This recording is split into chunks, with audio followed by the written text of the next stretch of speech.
It is Friday, December 22nd, 2023. This is another surprise edition of Baseball Today. That is my man, Trevor Plouffe. I am Chris Rose, producer Dan along for the ride as well. And just like that, we thought we had said goodbye on Thursday through the Christmas holiday, but another magical signing. And once again, for the LA Dodgers. You were actually at the Rams game last night. Did you get a chance to say hi to Shohei Ohtani? I did not. I was thought I was going to. We were doing our thing where we were sitting, and I talked to Nez, his agent. I said, "Hey, you're here. Stop big leaguing me. Let's meet up." He invited us down there, and then by the time that I was able to kind of like get away, he just ended up coming up, and I got to hang with him, which is actually really nice for me because I hadn't seen him in a while. And I will give a shout out to Nez Bolello and his skincare routine because this guy's dominating, Chris. You and I have to sit down with him and figure it all out because I'm getting some bags here. You've got bags everywhere. What are you talking about? That's the one thing I don't have is bags. You Yeah, know, I actually just said that for no reason. You do. You look great for your age. yeah, that was kind of jerky. I thought It you couldn't was. get past Shohei's security, Ben Verlander. That's why I thought you couldn't get down there. So, I thought, hey, you know what? I was excited. I was gonna go, say hi to him. I actually talked to Matthew Stafford, and Shohei came into the locker room after saw the that. game. Saw that. So he said that was cool. He wanted to talk to him. He couldn't believe how big Shohei He's a was, monster. and I don't know, man. I think he got to see an awesome game last night with a really cool crowd in LA, and I think he's starting to get. And Angels fans don't like us right now, C Rose. Like they don't. No, They do not like us no, right now. no. And that's fine. You know what? Like we got to speak our truth here. He was never in like the actual LA market. True. He's now in the LA market. It's different. It really is. So the reason we're doing this show is because less than 2 weeks after bringing in Shohei for $700 million, although a few of the shekels were deferred, they have signed the Japanese pitching sensation Yoshinobu Yamamoto. It is a 12-year, $325 million contract. Now, over the last 24 hours, you heard the Dodgers were in it, but you also heard that he was closer on the Yankees, asking for another meeting. The Mets, Steve Cohen had brought him to his house the whole bit. In fact, the Mets had offered exactly what the Dodgers did, passed on that. The Yankees apparently tapped out at 300 million. How surprised are you that he ended up going to the West Coast? I don't think I'm that surprised to be honest with you. And I never really pegged him for one team in particular. I thought that he was going to have his choice of wherever he wanted to go. But when you really break it down, I mean, there's a lot of factors that make sense as why he went to the Dodgers. Number one, they're probably they're a top organization in the sport. I'm not going to say they're the number one because I didn't play for all the organizations, but a lot of guys that I talked to, and I'll give you one in particular, Brian Dozier, Mississippi boy. Those dudes that grew up in Mississippi, they don't care about LA. They don't. It's nothing to them. They don't Mm-hmm. even like it. He would constantly say, "This is the best organization, like by far. The way they treat people, the help they give you, the way they help you, the way they help your family, the way you travel, everything is first class with this organization." So you start there. It's a great organization. Then you look at the roster and you understand, hey man, not only do I get to play with my buddy Shohei, but we got Mookie, we got Freddie, we got all these people there. It's a stacked roster. So you're going Mm-hmm. there understanding you're going to be in contention. And then you have the whole, time zone factor. Like if you want to, maximize your potential in the Japanese market, those people got to be able to watch you play at a decent hour. And this allows them to do it. So when you factor all those things in, I mean, it kind of makes sense that he went there. And I know a lot of fan bases are upset about it. And they're like, hey, what are the Dodgers doing, man? They're going to try to buy a championship. Well, newsflash, you can't buy a championship in this game. This doesn't guarantee him anything on the field. But like if you're Yamamoto, like this obviously made the most sense to you. And I think there's good reason for it. Yeah, it was down to basically three teams. The Giants were out a little earlier, it sounded like. We never heard any definitive word about the Red Sox. But the two narratives I found last night being on social media when this whole thing was happening. Number one, the game's broken. And we can have that discussion at some point in the offseason. I do think it's important because although I don't think the game is broken, I do think that we've never seen a greater distance between the haves and the have-nots. And I'm really worried with the way that a lot of these local TV deals are going down, that it's going to be a problem. That the teams who have their own networks or separate deals other than Bally's are able to continue to add players while the rest of these teams are freezing their payroll or going down. So yes, I will. I think that's an important time to talk about it. It's not today. The other thing is, well, this will be fun when the Dodgers win 112 games and then get bounced in the divisional round, which could happen. We talk about this all the time, that just Of course it could. have the best talent and the best team and the best players, it doesn't always happen.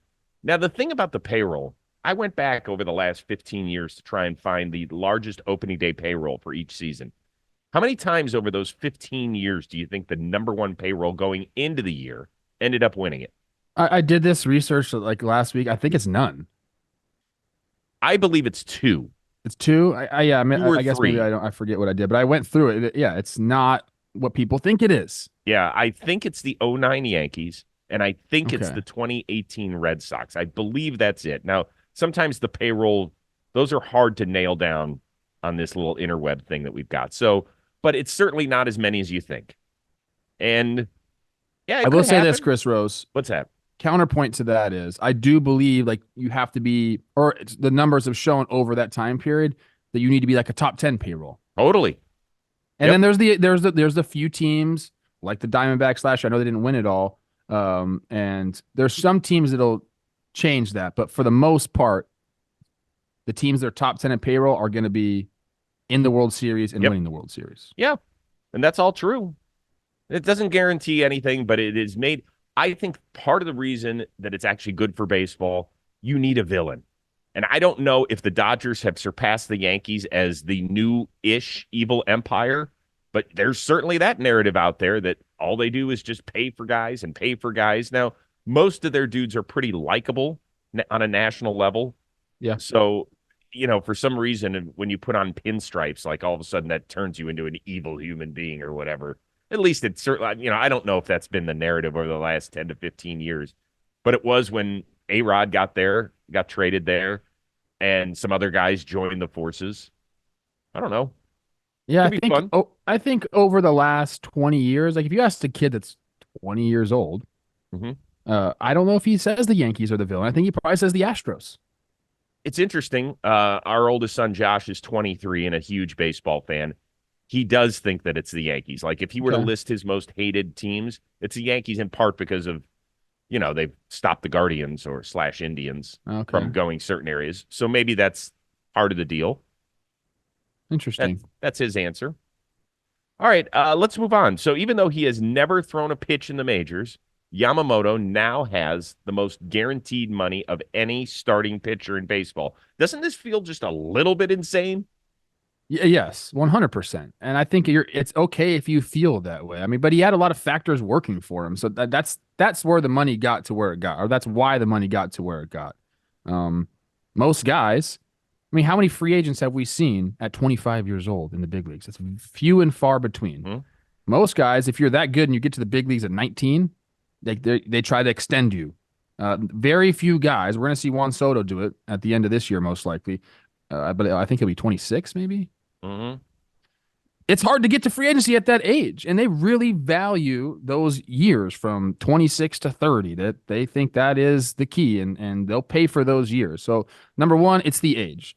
Number two, it's the teams that were involved in it. It's a lot of those teams that we're talking about. They're going to be top 10 in payroll were involved, and they're all bidding against each other. And you can talk about those teams not having the success they've wanted over the last few years. That plays into it as well. They want to win a championship. The Dodgers want to win another championship.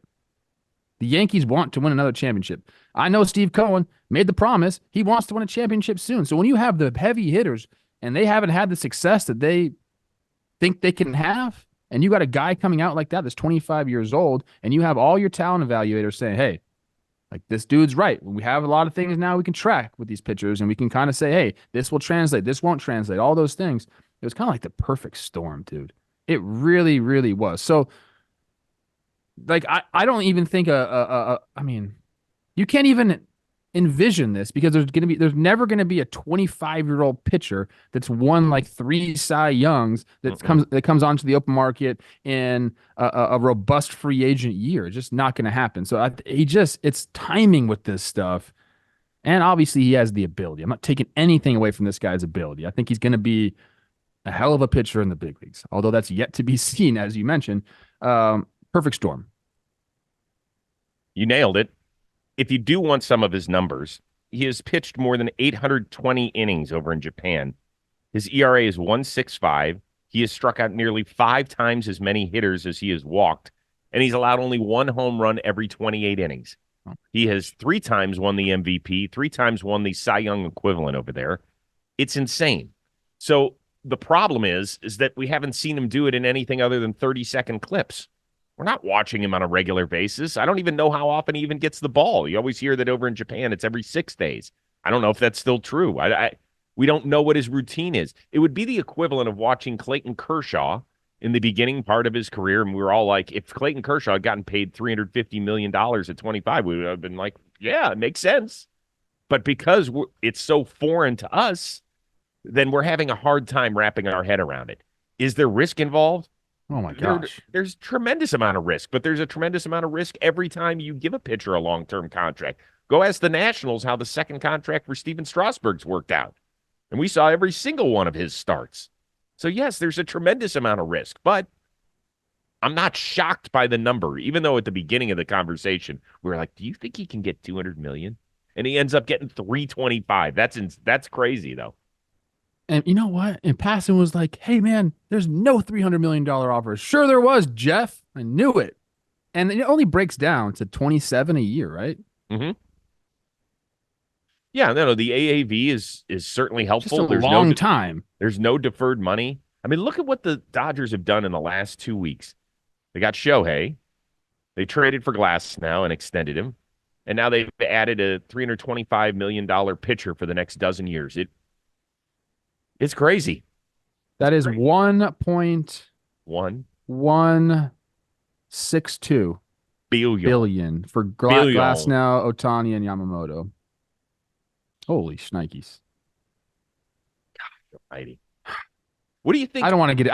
I had a discussion about this last night about small market teams and all these things. I don't want to get into it right now. But maybe for a later day, we should save some of that. Yeah, I think we do. I think we need to get into where baseball is right now, because I do think, I told you, I really think that this TV shit that's gone on with Bally's is really going to affect a lot of teams. And the teams that have been in it are the teams that, as I said, the Yankees right there, the Dodgers are on Spectrum out here in Los Angeles. They don't have to deal with all the Bally shit. The Giants are on the NBC Sports Net, whatever it is up there in the Bay Area. The Mets have SNY.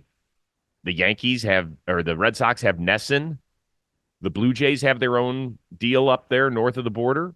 I don't see one of these teams that has been on the Bally's train going to make a substantial, right? The Diamondbacks lost their TV deal last year, but they've done a nice job here in the offseason. Made some moves. Yeah, but nothing. They gave Eduardo Rodriguez, what they give him, $100 million? I think less than that. Yeah, it's the possibility of $100 million. Yeah, I think it's 80 guaranteed or something. I think it's 80, but that there's a big difference between 80 and 325. So yeah, and we can talk about this another time, but it is important. It is important. All right, so $1 billion spent between Ohtani and Yamamoto by the Dodgers. Is this as much about business overseas as it is winning games in America? I mean, obviously it's about both. They want to go on a dynastic run. Is that a word? I just made it up if it isn't. They want that, or at least I think they're tired of what you said. See, Rosie, tired of winning 112 games and getting bounced in the playoffs. They're doing everything they can to bring a championship to LA in a full season. I will die on this hill that they won a World Series that was at the time the hardest World Series to win. But people will not hear that from me. But they want to continue to do this, and they understand like the position they're in, and they got some players. It wasn't enough, so now they're bringing in more players. I think it's about winning on the field, but with specifically Ohtani and Yamamoto, yeah, it's tapping into a new market. And I'll give people a real-life example at our company. The reason that we're doing cricket stuff is because there's a massive audience of cricket lovers out there, and we like Jimmy, number one, loves the sport, but number two, it's an untapped marketplace that we think maybe we can tap into a little bit. Dodgers are doing the same thing. Not to the Japanese market is untapped. But when you have guys like Shohei, is like a legit superstar god figure over there, and Yamamoto's the same way, you get those two guys, you basically own that market.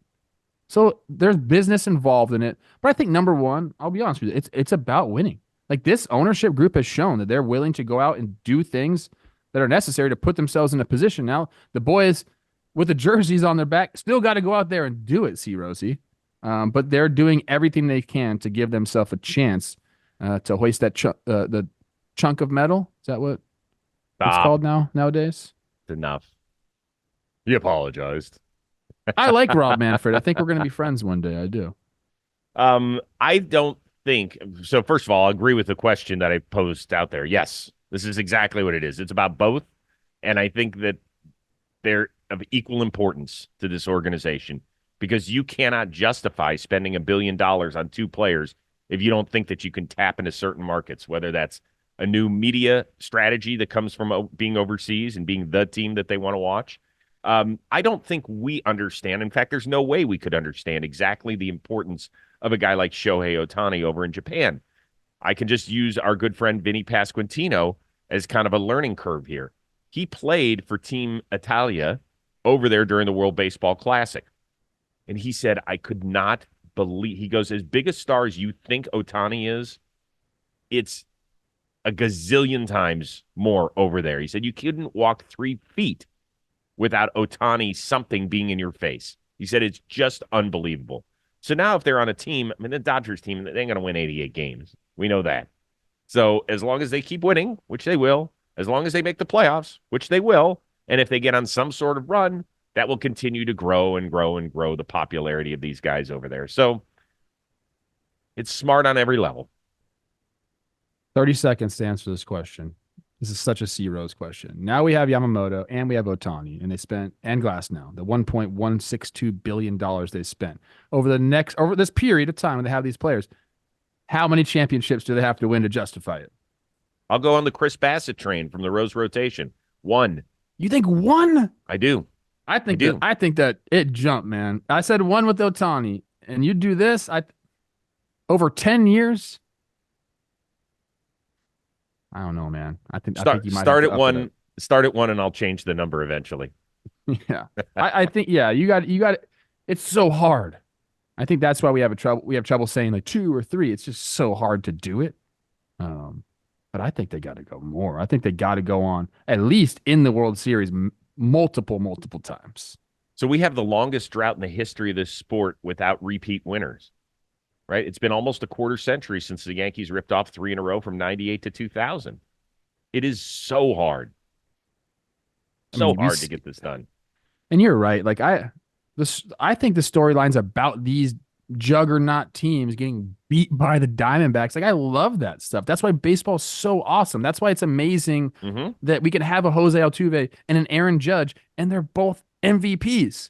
That's crazy to me. And that's why this sport's amazing. So like, I'm fired up for the Dodgers fans, but I'm also fired up for the rest of the league because I know, like, this isn't always going to be great for the Dodgers. Like, over this time period, like, it's not just going to be some magical rainbows everywhere, you know? Like, there's going to be some dark times in this, and that's the beauty of baseball, man. Get me fired up right now. You ready to see a bunch of people that have never been to a baseball game show up at Dodger Stadium now? That's going to be great. Get that gondola going is all I'm saying. Holy. That'll be atrocious. Okay, so this move leaves the Yankees and Mets at the altar, possibly the Giants and Red Sox. We never know how far that one got down the aisle. Do you expect those 2 New York teams to continue to swing for the pitching fences? Yankees, yes. I'm not so sure about the Mets. Didn't we hear reports that was Yamamoto or bust? Now, those reports could be wrong, and I sure hope they are. Like, we don't need a little one season retool. Let's go. Like, there's still some really prime pieces, whether it's on the free agent market or whether it's in the trade market. I mean, Corbin Burns is available, people. Dylan Cease is available, people. Shane Bieber's available. Not to mention, you got the reigning Cy Young. Like, there's still dudes out there. So I think the Yankees need it, and they're going to do it because we've heard rumors about that all offseason. I hope the Mets continue to do it. I hope the Giants continue to press for it, man. Like I want to see them get guys. I want to see that fan base happy. And you know what? If the Angels get Blake Snell, I'll be stoked for him. People were so mad at us yesterday about Hmm. talking about the Angels. Did they not hear what I said? I said this team could actually be pretty good. Like if they went out and got players. So I don't know, man. I hope they continue. Um, I think the Yankees will make the next move. I agree. I think the Yankees have to. If you look at the back end of that rotation, it's a lot of question marks.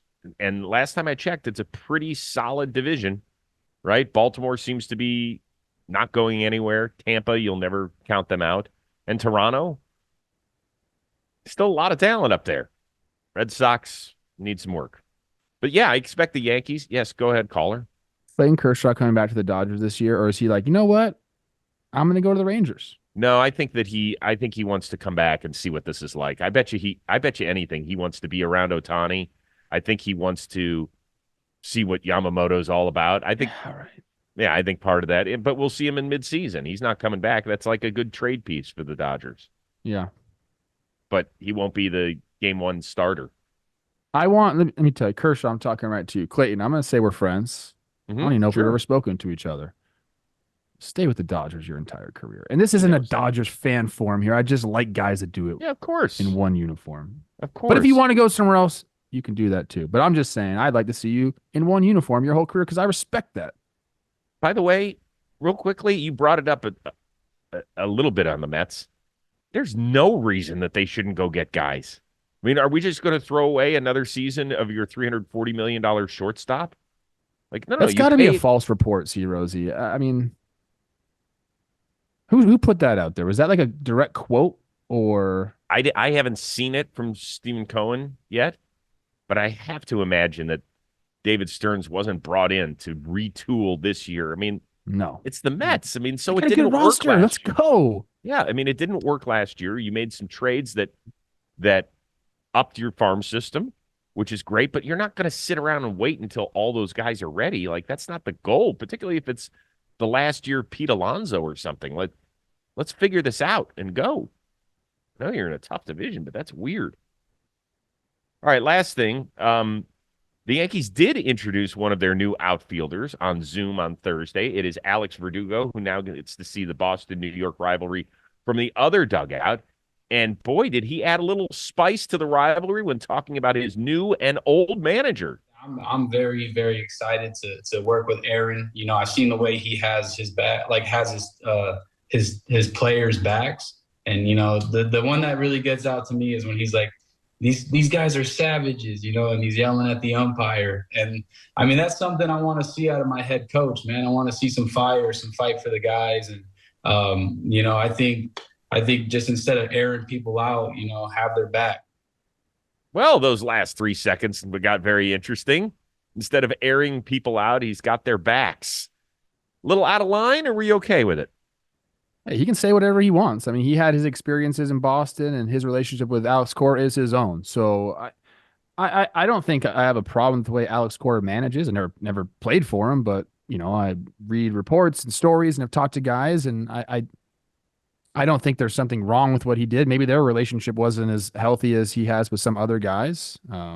That's kind of I'm reading between the lines right there. I know he had a few instances where Alex Cora had to bench him and talk to him. I think as a manager, you have to decide that there are times where, yeah, you go have your players back. And there are times where you need to get on someone's ass a little bit.